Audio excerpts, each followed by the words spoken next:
Happy New Year everyone, welcome to 2025. This is my first video of the year.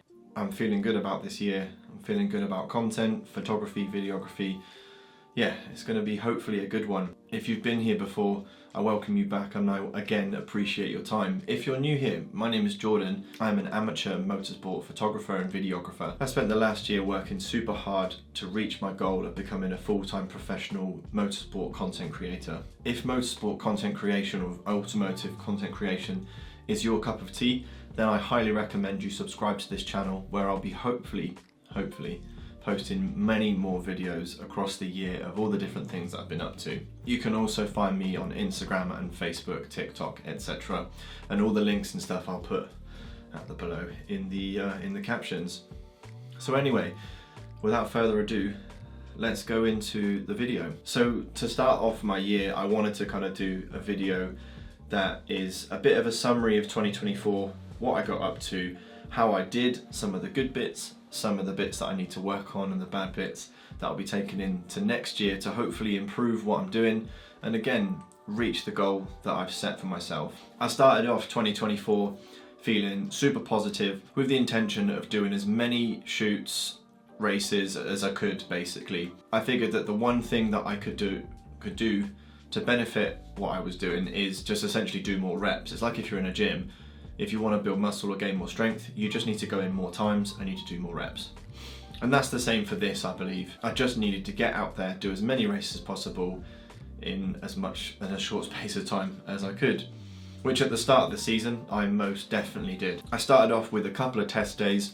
This was a great opportunity to get myself back trackside early on in the year in like January, February time, practicing some of the new techniques that I'd learned on YouTube and kind of all the different pieces of information I've developed in that off season. I just wanted to put it into practice. Now for me, looking back at a lot of my photography throughout the year, there's a general theme of what I was kind of going for.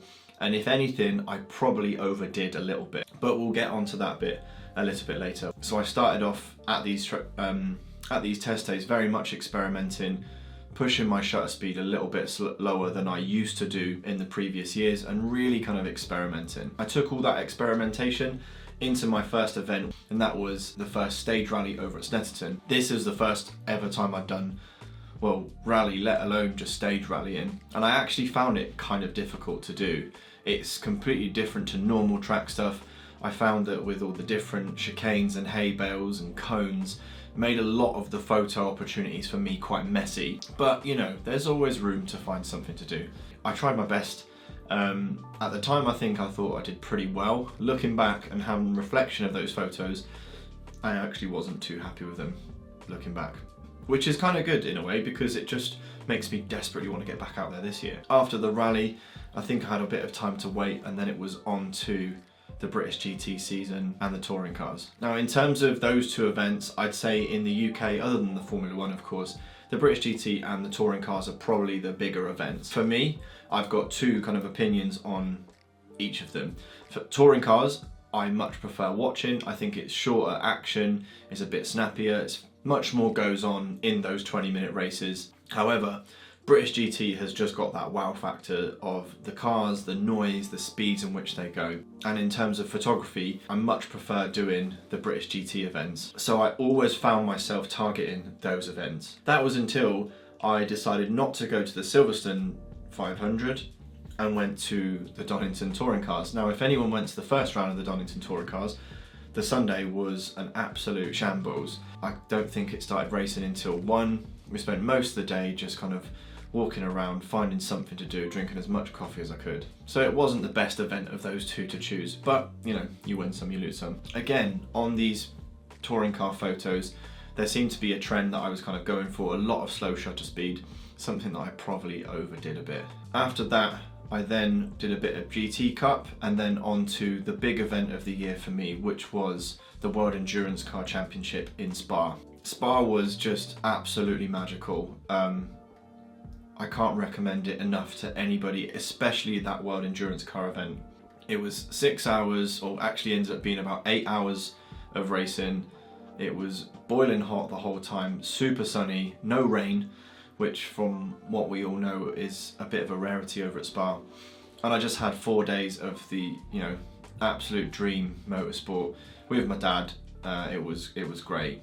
Now then, once I got back from Spa, I noticed something shifted in me, very much so, and I just felt like I'd almost got a little bit burnt out. I found myself at one of the last events in May for me, which was the Masters at Brands Hatch, and I really did find myself walking around kind of a little bit lost. I just had absolutely no creative energy left, and I couldn't really figure out what on earth I was doing there. It was a really strange feeling at the time. I think I'd been so energetic to get to most of the racetracks before that, and I was always there super early.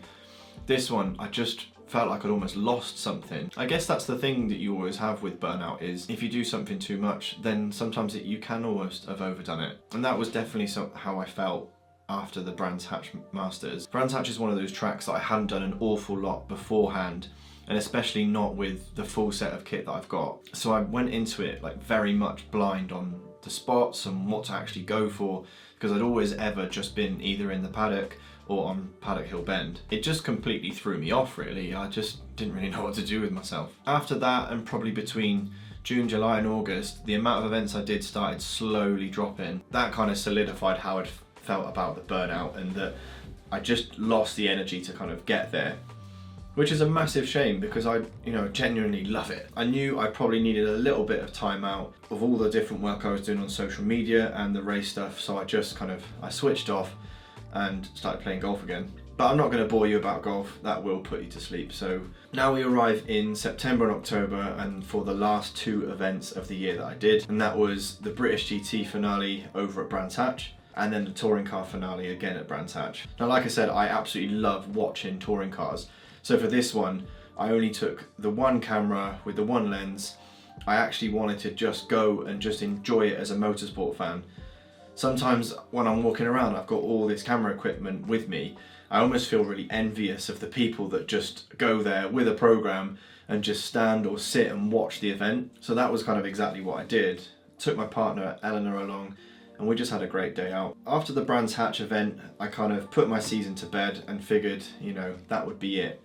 But thankfully, an opportunity popped up that I didn't think would come this or that season. I ended up back at Silverstone as a videographer for a junior race driver, which was a super cool opportunity. This is something I'll be discussing in next week's video. That last event just really solidified again how much I really wanted to do this for a living. My season had a lot of ups and downs, starting off with that super positive kind of energy at the start of the year, getting myself out there loads, to that mid-season slump where I really was struggling to get myself out of bed and getting myself to the races. I now find myself, after that event back in November that I was videoing at, I'm just absolutely desperate to get back out there again. So I'm super excited. I guess most people's season probably looks the same as that, and I think, having spoken to a lot of photographers, videographers, I'm not the only person that feels this way. It's a long old time, and content creators within motorsport work super hard, and a lot of the time it's completely unpaid. I think across the whole season I might have made up, the 20 different events I did, I probably made 50 quid. But it was 50 quid more than 2023, so I'll take it. So yeah, that was 2024. What I'm now going to do is kind of go through the things that I think I did personally quite well. My panning massively improved. That was something that I really focused on across the year, of pushing that shutter speed really low, trying to be a bit more experimental in my shots. Instead of kind of being your typical just 1/100th of a second, I really try to push myself, being a little bit more creative with what was going on, trying to shoot through trees, pan through people, that sort of thing. I would definitely say that from the start, where I was at the start, to now, I'm definitely a stronger photographer. However, when I look back through a lot of those photos, because of these super slow shutter speeds that I go for, most of the time it doesn't work. It's probably more like a 90% fail rate, 10% success rate, probably even going more towards 5%. So my hard drive is pretty much full of blanks. Stuff that I mostly can't use. It's completely pointless to me. You can't see the car, it's completely blurry, and it just doesn't make sense. But that's kind of the risk that you take with going low with the shutter speed. You're not always going to get a solid shot from it. So that kind of brings me on to the bit that I probably need to think about for next season. I did so much on the shutter speed, the slow shutter speed stuff, that I kind of forgot about one of the big sort of principles of photography, and that's looking at my composition. I'd say that out of everything, the composition of my shots wasn't great. And there's probably only a few from my season that I'm truly happy with in terms of that. I know that within like motorsport video photography, it's so much of it is towards panning, and we want to be doing super low shutter speeds. It's super action packed, and it's, you know, it's really cool, especially if you can land one. But actually getting those more deliverable shots where you can kind of see the action a bit more, you can see what's going on, the car is much more in focus with all those sponsors that appear on the car, but just being a bit more creative about how you do it instead of just having it just kind of in front of you or just behind you.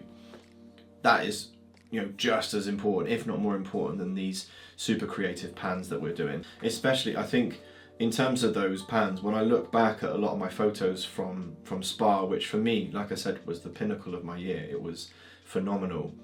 A lot of the photos across that, you know, 2-day period, 3-day period I was photographing are mostly unusable. And I took a lot of photos. It'd be great to come back from Spa this time round with far more photos to be used, taking pictures of more of the cars and more of the different bits going on. I would say that's another thing that I would probably say was something I didn't focus enough on, is taking pictures of all the cars on the grid.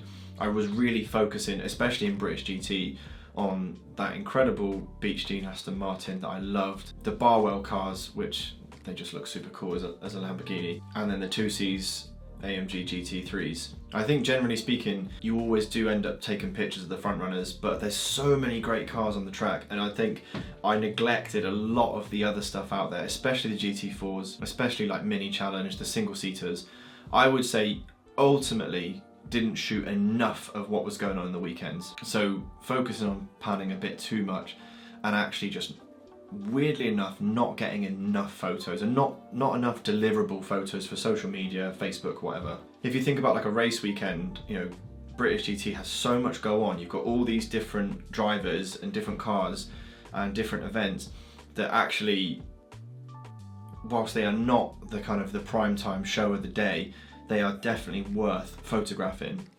And some of the photos of those events, like the GB3, GB4 stuff, are some of my better photos. So that is something that I will definitely be taking with me into 2025, is I won't be neglecting these smaller events, and I'll be trying to kind of capitalise on the whole weekend. Another thing that I'll be taking with me, and I previously mentioned it, was my composition. I really want to improve my composition and making much better artwork, I would say, as well as just motorsport pictures. Stuff that people could see putting on their wall or on my wall or whatever. But just having to think about not just these super blurry pans that might look really, really cool, but I've only got 2 of them, but having something, yeah, really artistic, something that's a bit more striking, I guess, that utilises more of the principles of photography. I think what I'll be also doing is studying outside of motorsport photography and car photography, and looking at what other people are doing and seeing if there's any elements of that I can bring into what I do now. Something else that I want to be bringing in to 2025 is focusing on the different elements of the racetrack, and not just the cars. We're talking the fans, the different photographers, videographers, the different things going on the track. In this really kind of, I guess, I want to tell more stories with my photography of what's actually going on, instead of it just being the cars. There are so many different elements and different impacts in motorsport that come together to make this one big kind of circus show, I guess. And I want to be trying to capture more of that.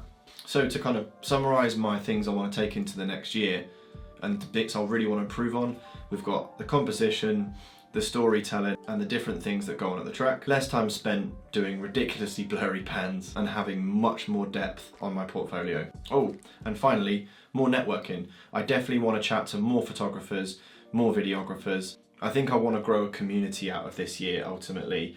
I've learned a hell of a lot throughout the year through the power of community, through some of the meetups that have been arranged at races, and I've ultimately made some great friends already in just a short space of time. So my plans for 2025.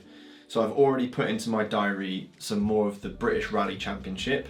and the Fiesta Junior Championship. Rally is something that I really want to push into, and I think in terms of the artwork that people are doing, it's fantastic. At some point, one day in the future, hopefully near future, I'd love to go and shoot at the Dakar Rally, but I think before I can even get close to that, I need to be working on what we've got on this side of the channel. So the British Rally Championship is something I'm going to be doing a lot more of. And of course, you've got my usual British GT, maybe a couple of touring cars in there, and with May being, again, my big month of the WEC at Spa, and then this year, the Fanatec GT World Challenge over at Brands. I missed it last year through work, and to tell you the truth, I really regret missing out on that one. Along the way, I want to be getting more vlogs out to you as well, videoing the different things that I get up to, the different things that I try, and just generally what it's like as a photographer, videographer at track. My first event of the year is actually a drift event, which I've never photographed before, but that's the soonest event I could actually find, and I'm just, like I said, I'm just raring to go. I'm desperate to get back trackside. I thank you guys all so much for watching this video and being part of the journey that I'm going on. It means a lot that so many people are invested in what I'm doing, and hopefully I'm going to return the favour by passing on the different information that I learn along the way. If you want to see more of me, you can come and find me on Instagram, Facebook and TikTok, and if you like the content, then please don't forget to subscribe to the channel. I'll hopefully see you trackside soon. See you then.